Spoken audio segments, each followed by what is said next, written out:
শালাকে বিয়ে করে আমার জীবনটাই শেষ হয়ে গেল। তুই আগে যদি বলতিস গ্রামের ছেলে তুই, তাহলে আমি তোর সঙ্গে কখনো পালিয়ে যেতাম না।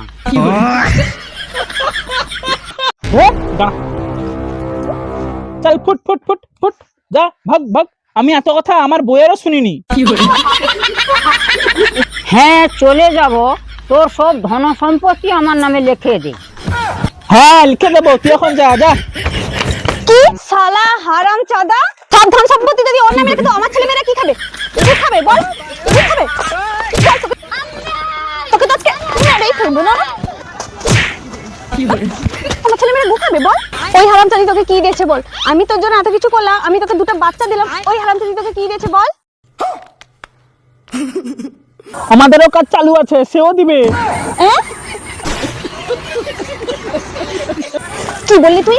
अब देख तू, দাঁড়া, তোকে আজকে अब तू गया बेटा, अब तू गया। দাঁড়া, ঘরকে কাই ছিল, তোকে তো মেরেই দেবো।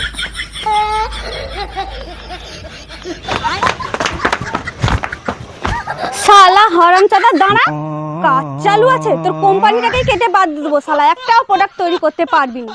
শালা ঘরটা আয় একবার।